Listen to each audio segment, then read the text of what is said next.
stuck in the middle with you, dude. Like, how does anyone who hasn't seen, who's seen Reservoir Dogs at least, once, not know every word? I don't know the lyrics by heart. Really? I don't know why I came here tonight. No, well, I don't know why I came here tonight. I've got the feeling that something ain't right. I'm so scared in case I fall off my chair. And I'm wondering how I'll get downstairs. I'm really worried about letting you do this because I don't want us to get sued. Clowns to the left of me, jokers to the right. Here I am, stuck in the middle with you. Boom, boom. Welcome to episode 1. Oh my God, you recorded on that? Yes.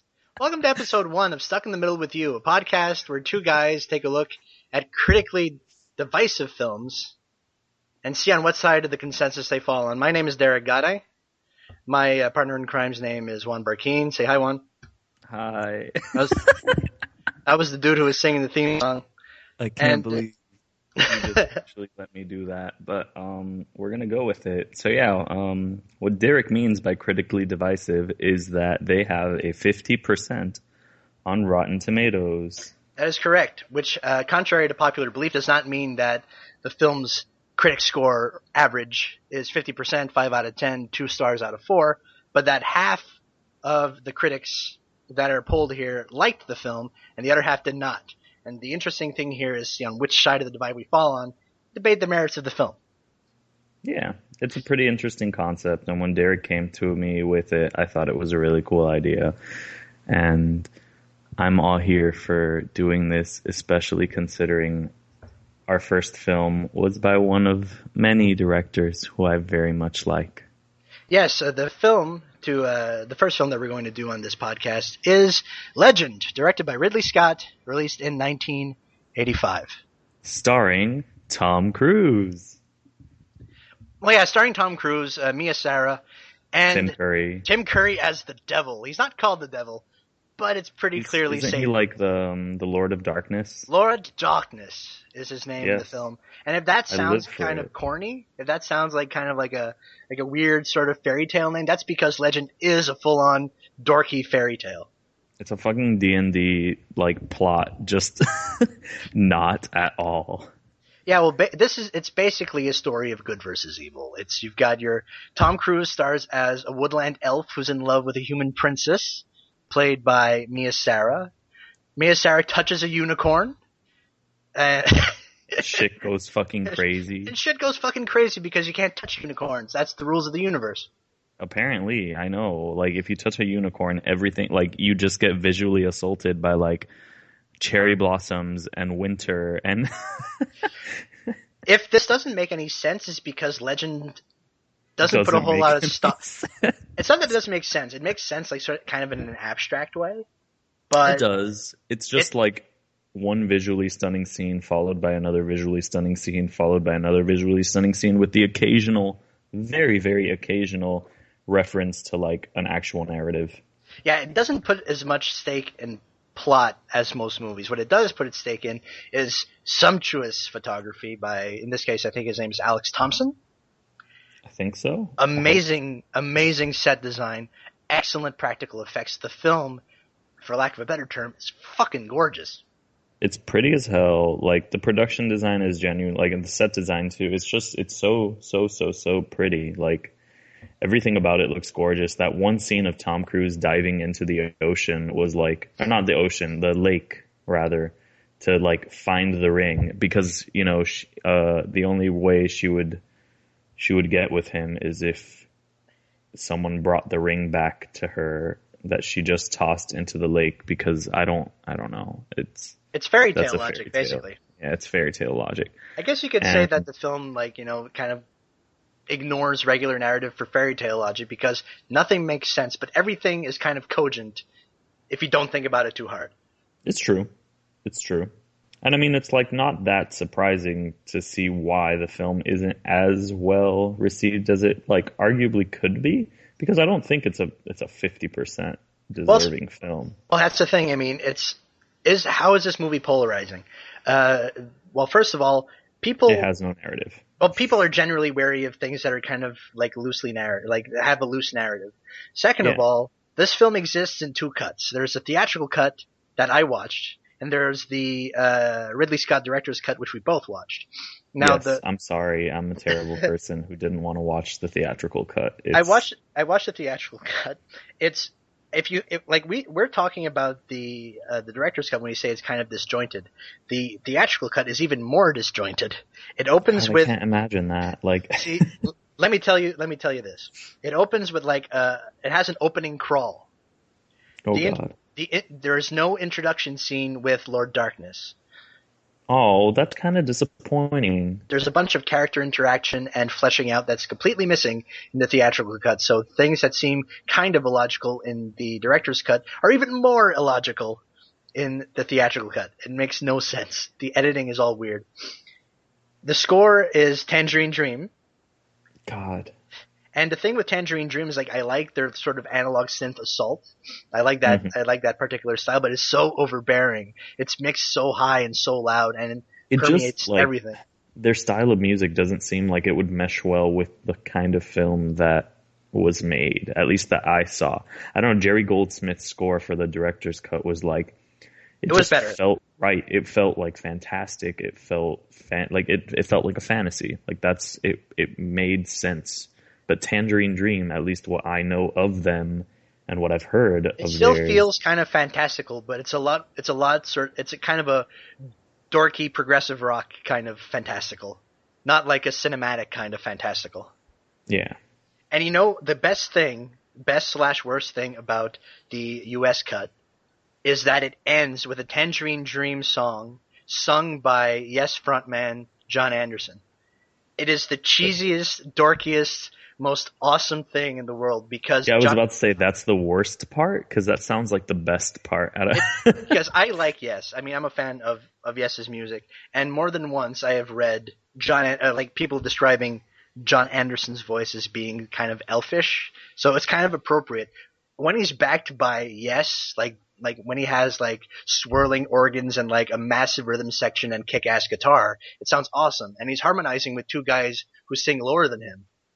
When he's alone, just backed up by synths, it sounds really, really, really. It sounds gossamer. It sounds like it's about to come apart because it's so airy. Okay. But it's really I mean, cheesy. now I'm just tempted to pause for a minute and hear this and then be able to comment on it. Okay, let's take 5 seconds. It'll be seamless to you. But Juan is going to go listen to the Tangerine Dream Yes Anderson, John Anderson song, and we'll be right back. Yes, Anderson. So that was admittedly both an intense trip, yet also incredibly fitting to the movie. No. It is totally fitting. I haven't seen the movie Willow. Oh my God. I feel like that song sounds like what Willow feels like. You know what? I'm completely on board with you, even though I actually also haven't seen Willow. So basically, don't take our opinion on this, for anything. It's not worth a dime. Apparently, I know. We should watch Willow sometime. I feel like we should have watched it as a companion piece now.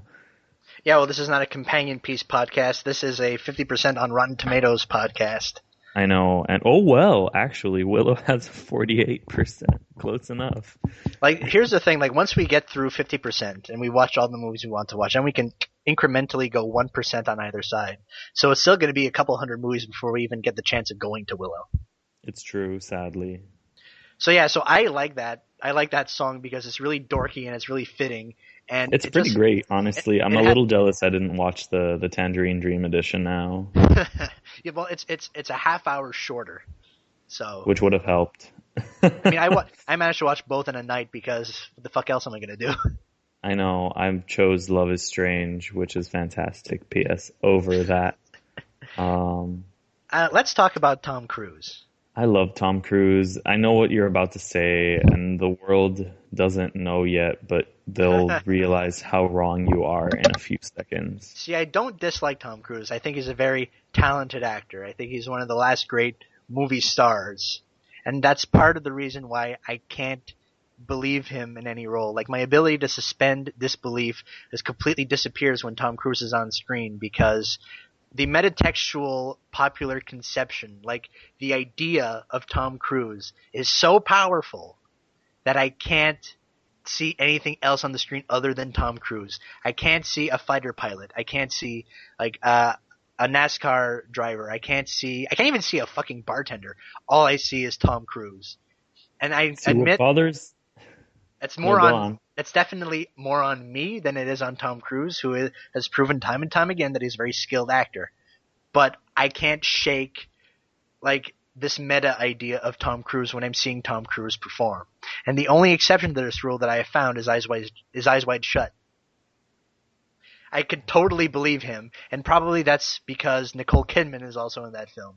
But I can totally I love that fucking movie. that movie deserves to be re-seen by me, because I've seen it twice and it left me cold both times. And I'm sure if I I've watch seen it it again, I've seen it like 5 times. I love that movie. I still very, very well remember the first time I saw that movie, and it was the most uncomfortable moment of like my childhood. like of your childhood. Yeah, I like legitimately saw that movie when did Eyes Wide Shut come out? Like what, 2000, 1999? Yeah. So I saw it like when it was on HBO. So let's say I was maybe like it came like 2000, let's say it would be on HBO. On cable, yeah. Yeah. So I was 9 years old when I first saw Eyes Wide Shut. Bitch. I was in college. I was 17 years old or 18 years old when I saw that for the first time. It still made me kind of uncomfortable because that's the movie, right? I know, but I was 9 years old, maybe 10 if like I saw it a little later, in a hotel room alone in Orlando, Florida. This is awesome. And like I turned it on like just before the like giant orgy party. So it was certainly an experience. That's crazy. I know. Welcome to why I'm so fucked up. So yeah, I mean, I acknowledge that Tom Cruise is a very skilled actor. I mean, but here's the thing with this movie is that the role of Jack the Woodland Elf would have been thankless for anyone. And I especially can't, because he's kind of a cipher. There's nothing much beyond him beyond, oh, I've got to save the girl that I love. But everyone in this movie is super one-dimensional because, hey, it's a fairy tale. Exactly. Everyone's a blank fucking, like, her especially. Like, God, like, all I could see is just like a white slate on a wall. Like, that's all I could see. The best part of the movie that Mia Sara is involved in is the black dress waltz. Oh my God, because it's gorgeous. It's like the best scene in the entire film. It's First gorgeous. of all, it's sweeping. It's beautiful. And I like that they clearly put an actor in a black suit or something. Yeah, in the dress. It's like one of those what are those morph suits? Morph suits. And I like that they don't address the fact that there was clearly someone in there, because that would ruin some of the magic. They don't need to. That's the thing. I mean, like, you can tell it's just. And that scene, that scene is not as long or not as awesome in the U.S. version, by the way. Is it really not? Like, yeah. How would you cut that down? Is my question. She goes from seeing the figure in the dress to having the dress, basically. No. There's no like sort of, because the dance is representative of okay, there's something I've got to do, but I've got to sort of sacrifice what I believe in, kind of, to get to it. I've got to succumb. In order to. It's the struggle, and it's rendered through dance. And and it's a great scene. Done. And honestly, that was like A, my favorite scene in the movie. B, like probably the best use of music in the movie as well. Honestly. Yeah, because I mean that's when it becomes just music and physical performance. Exactly. Instead of just like music being sort of an accompaniment to like intense visuals. Then again, like this is intense visuals, but it's not like this is definitely a visual spectacle. But then again, that's par for the course for Ridley Scott. Yeah, which is like who directs the shit out of this movie. Let's put it that way. He really does. Like, as much as I think it's like the narrative and the production is like much more akin to what Jim Henson would potentially do. Although I'd say like a little bit more mature on occasion. Yeah, talk about the Jim Henson connection, because I haven't seen the Jim Henson movies, like Jim Henson canon. Derek has never seen any single Jim Henson movie, including the Muppets movies, and he's offended me. I haven't seen Labyrinth. You haven't seen Dark Crystal. But one has. And I want you to talk about the sort of the similar vibes that those three movies, or specifically those two movies, in reference to The Dark Crystal and Labyrinth, have with Legend. Have you, like, at the very least seen, like, one of Frank Oz's movies? I may have seen, like, Muppets from Space or something. Muppets from Space wasn't Frank. Oh God, I hate you so much right now. I don't know. Have I seen any Frank Oz movies? He did the Little Shop. Have you seen Little Shop? I haven't seen the remake of Little Shop. I haven't seen. Dirty Rotten Scoundrels. Nope. What About Bob? I think I've seen What About Bob. I remember liking that. What else has he done? Indian in the Cupboard? Yes, that movie kind of sucked. Yeah, it did. What about Stepford Wives? No, I haven't seen Stepford Wives. Ah, see, everyone fucking hates Stepford Wives, and I adore the 2004 edition of that movie. It's not, like, I don't adore it, that's a lie. It's a very fun, You thought it was okay. completely different adaptation from, like, Ira Levin's novel. So yeah, anyway. I'm not a big Jim Henson / Frank Oz expert. Okay, I haven't seen The Dark Crystal. I haven't seen Muppets Take Manhattan. I haven't seen Little Shop of Horrors. I haven't seen Dirty Rotten Scoundrels. I have seen What About Bob. I remember liking it. I haven't seen House Sitter. I have seen Indian in the Cupboard. Kind of a shitty movie, kind of racist. I know. I have not seen In and Out with Rob Lowe. I have seen Bowfinger, which I thought was okay, but I saw that movie when I was like 10. So I have not seen The Score. I have not seen The Stepford Wives, and I have not seen Death at a Funeral. So I'm not exactly what you would call a Frank Oz connoisseur. And you aren't a Jim Henson. You've just never seen anything like vaguely related to Jim Henson. Like I've seen a shit ton of Sesame Street. Well, at least there's that. But I'm not like I'm a fan of Jim Henson conceptually. Mm-hmm. Like the idea and concept and philosophy of Jim Henson, I'm a big fan of, but I haven't seen a lot of the work. Yeah. That being said, aesthetically speaking, what's this movie's name? Wow, Legend shares a lot of similarities with Labyrinth and The Dark Crystal, and a lot of Jim Henson's work in general, with like all sorts of puppetry and like really nice makeup and just Makeup's the really sheer good in this movie. Yeah, the sheer fantasy over the top quality, which, like, I'm very shocked that this movie did not get a nomination for like production design at all. The only thing it got was, I believe, score? Are we talking the Academy Awards here? Yeah. Oh, which makes little to no sense to me. It got Best Makeup. I lied. But it was only nominated for Best Makeup. Now, the production design is really sumptuous in this movie, and it's clearly all sets. Like, it's kind of a stagey film, but it's amazing to look at. It's true. It really is. It's beautiful. I could watch certain scenes happening over and over again. I just don't want to watch the movie as a whole again, to be honest. Can I point out one scene that I really liked, and this kind of ties back into what we were talking about performances earlier? Absolutely. There's a scene, that sets off the third act of the film, where Mia Sara, she's in hell. She's in the clutches of Lord Darkness. And she's like, oh shit, I need a plan. And the plan is super transparent. I mean, you can see the plan from a mile away. Tim Curry doesn't, though. Why would he? Mia Sara says, I will stay with you in hell forever on the one condition. And he goes, what? And she says, I want to kill the unicorn, because the whole impetus here is that they've captured a unicorn, and if the unicorns die, darkness takes over the world. Yeah, they're basically trying to block out, destroy the entirety of light in general. And the unicorn is being the embodiment of that. Yeah, and that's why when everything goes to shit, basically you sort of see everything go from beautiful springtime to complete icy hell. cold winter. Yeah. And so Mia Sara says, I will stay with you on the condition that I kill the unicorn. And Tim Curry's reaction is the best piece of acting in the film. He closes his eyes as if he were mid-orgasm, turns his head and goes, ah.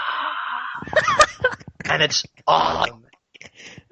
It's great. I mean, I really like Tim Curry as an actor. I think he has sort of this, he's very capable at playing sort of slimy, smarmy characters. Absolutely. And this is him being just evil, and it's great. And there's a certain camp factor to it as well, although it's not definitely. as over the top as you would potentially expect from him. Well, because I mean, the guy has like the specter of the Rocky Horror Picture Show looking over his shoulder, It's which true. which at this point was just 10 years removed. I know. But no, he's definitely like top 10 Satans that I've seen in a film. Top 10 Satans. And top 10, I'm actually kind of curious, like who else would be on this top 10 Satans list? top 10 Lords of Darkness. Yes, I'm curious. Tim who Curry. else? Shit. I didn't think I was gonna get put on the spot like that. Oh no, you were absolutely gonna get put on the spot. I should have thought this out. I should have thought this out better. Fuck. What about like what's his name? Al Pacino. Oh, in The Devil's Advocate? Yeah. I haven't seen The Devil's Advocate. Oh my god. I'm gonna go Tim Curry in Legend. I'm gonna go James Woods in the animated version of Hercules. Uh-huh. God. This is tougher than I thought it was gonna be. What about Liz Hurley in Bedazzled? Fuck you. See, because that movie kind of sucked. Fuck you. I know it did. You're right, but you know what? I haven't seen the original Bedazzled, but who played the devil in the original Bedazzled? Was it Dudley Moore? I have no idea who played the original. Or was the other guy? It was the other guy. It was Peter Cook in the original Bedazzled. So let's go with that. Okay, let's go with that. So yeah, let's say top 3 is James Woods, Tim Curry, and Peter Cook. Mm-hmm. Until I think about it and whatever. I'm so offended right now. All that to say though that I really like Tim Curry as Lord Darkness. I'd also like to point out that Mia Sara, the main actress in this film, is currently married to Brian Henson, Jim's son. Yes, she is. Which is like a totally cool and also slightly weird connection. Yeah, it's just kind of one of those happy coincidences. It is. Also, what about Dave Grohl as in Tenacious D? Oh, in the Tenacious D movie. Yeah, I really like Dave Grohl as Satan. That movie was like, that movie is a dumb comedy, but it's a dumb comedy that knows it's a dumb comedy. Yeah. Like, it's not as good as like the TV show, but I kind of like The Pick of Destiny because it's so dedicated to its goofy premise. Which is good. I like Jack Black more than most people seem to. No, I'm definitely a Jack Black fan. But yeah, Dave Grohl as the devil in that too. I mean, I'm sure if I think about it, I'd have a better list. But right now, let's leave it at James Woods, Peter Cook, and Tim Curry. So what side of the fence do we fall on with Legend? So yeah, do we think that it's a good movie, or do we think that it's a bad movie? There's no room for nuance here because the RT system doesn't really give room for nuance. Are we on the pro side or are we on the con side? Juan, I'll leave it to you. Wait, like pro 50 or con 50 or like no, pro I like this movie? Yeah. No, pro is I like this movie, like you would be one of the fresh ones, and con would you'd be one of the rotten ones. Okay. Well, personally, I would definitely give it a fresh. I think it's a very flawed movie, but I think it's good. Yeah, I mean, it's definitely a flawed film, but it has sort of a grand dorky charm to it. I can easily see why it's become kind of a cult film. Like in the same way, absolutely. In the same way that The Last Unicorn is, or Willow. Yeah. Well, The Last Unicorn. The Last Unicorn is really messed up because it has a scene where a tree comes to life, grows giant breasts, and smothers a wizard. That description is literally how Derek just convinced me to watch. It's not that good. It's not that I great. don't care. Like, I'm not a fan of like Rankin Bass animation because it's kind of weird looking, but it's not cool weird looking in like the Ralph Bakshi way. Mm-hmm. It's just kind of weird looking. It's like weird, like sub Disney, sub anime, sub. They were working on a budget, it shows, and I admire them for doing what they did with the money they had, but ugh. So Derek would not recommend other fantasy 80s. I would not recommend The Last Unicorn, unfortunately. Sorry, legions of fans that this movie clearly has. But I would recommend Legend, because that is the dorky, like sort of heartfelt fairy tale for all that I would recommend, because it was directed and has the eye of a master. Yeah. It really does. I mean, Ridley Scott's been good since day one, let's be real. Even though he does have like the occasional misstep. Yeah, I mean, and also, well, the whole brouhaha surrounding his last one, Exodus. His last, that I completely forgot he did Exodus. I literally I was like but the counselor's so good, and then it hit me. I'm like, oh no, wait, the Exodus exists. That's And Nick, right. here's the thing with Ridley Scott is that his good movies are amazing, but his bad movies are atrocious. They really are. It's true. That's like completely. I'm really fair. looking forward to The Astronaut, though, or not The Astronaut, The Martian. The Martian. I'm so excited. I think Drew Goddard's a good writer, and I cannot wait to see what Ridley Scott does with that, especially because Ridley Scott in space is like my favorite fucking thing in the world. I'm not gonna lie. Your favorite subgenre of film? Yes, absolutely. It's just so satisfying. Like everyone shits on Prometheus a lot, and I'm like, no, fuck everyone. It's so good. I love it. I thought it was okay. Like, I think the worst thing about it was the fact that it sort of clung onto the alien myth. I don't think it did cling on to it that much, though. It barely cares about it. It calls enough attention to itself as like sort of a spiritual companion piece to Alien that it kind of takes some of the enjoyment away from me. That's fair. It's a decent movie. I mean, I liked the movie when I saw it. It's breathtaking, but like up until maybe the last half hour. Mm-hmm. I think I love the last half hour, so it turns into like a slasher flick. It's so. It suffers kind of from the same thing as Danny Boyle's Sunshine did. But no, fuck you. It does not suffer. No. Hold on. No. Hold on. I like Sunshine. Because I know what you're about to say. I like Sunshine. It's 2/3 of kind of an abstract, character-driven science fiction film that turns into a slasher film. But it's great. It's so entertaining. It's riveting. I love it. It's riveting. It's okay. I think it is. No, I think they're both of their last acts are visually stunning slashers. I love it. I feel like they were just like they kind of hedged their bets. Ugh. I don't know. They were building something for 2 acts and kind of hedged their bets at the end. We got to end strong, and it just I don't know. It felt kind of out of step for both movies. I mean, I like both those movies. I can understand why people don't like it, but it's something I personally really, really dig about both of them. Now, we've talked about Legend. We've assessed that we would be on the pro side, which would maybe bump the Rotten Tomato score up to maybe 51 if we were certified critics or something. Mattered. Basically, yeah. So now we're going to give you each a recommendation for movies that we do like that are somewhat related to the movie that we've discussed, in this case, Legend. Yes. On. Okay, so I'll go first. My choice of film both was released the same year as Legend and also stars one of its wonderful, wonderful actors, Tim Curry, and that movie is Clue, because I adore Clue. I think Clue is like one of the funniest comedies of the 80s, and I stand by that. It's not just Tim Curry in that movie. That entire cast is super stacked. Because it's a perfect ensemble. You got Michael McKean. You've got Madeline Kahn's in it. You've got come on, Dick. You can do this. I believe in you. It's your recommendation, dude. Come on. I know it's my recommendation, but you started listing stuff. Christopher Lloyd. That's Martin right, Christopher Mull. Lloyd. Oh, that's right. Fuck. I know there's more people. Eileen Brennan? Yep. Leslie Ann Warren. That's right. Yes. And a fun fact about that movie, the guy who plays the dead body is the lead singer of the punk band Fear.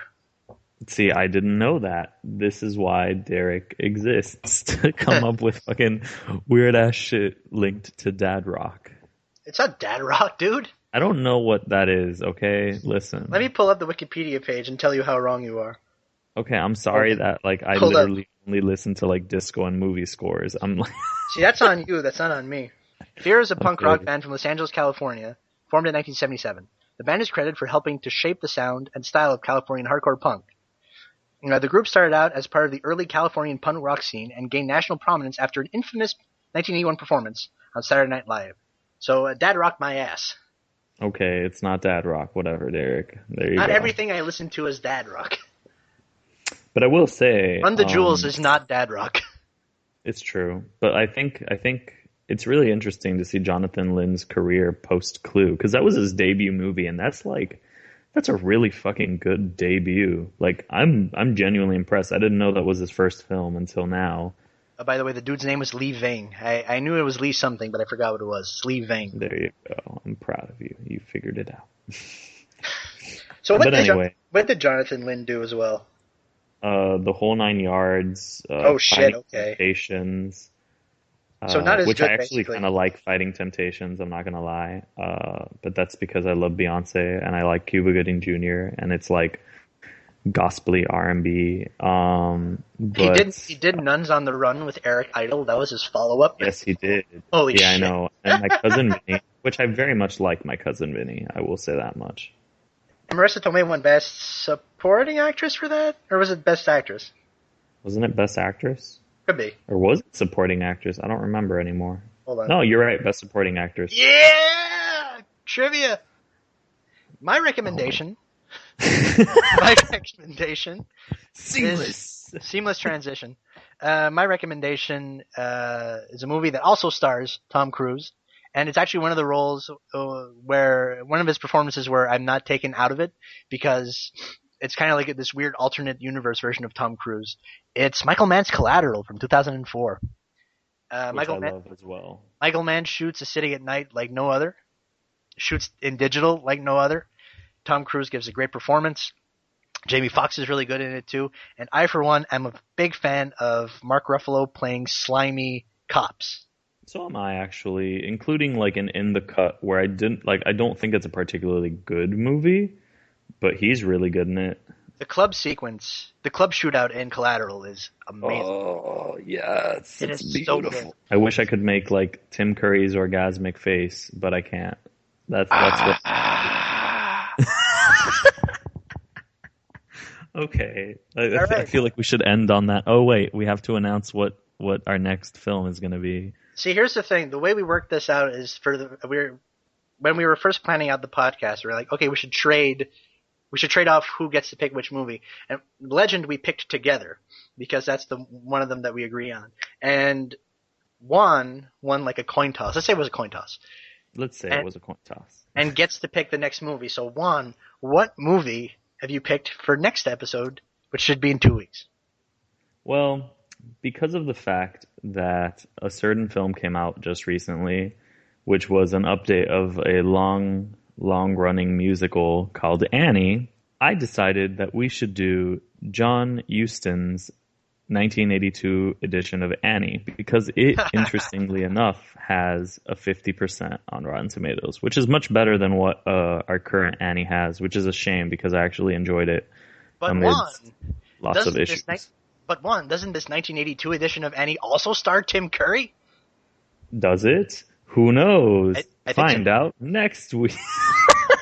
Just look it up on Wikipedia like I'm doing. It does. It does star Tim Curry. Not star. He's in it. But that is awesome.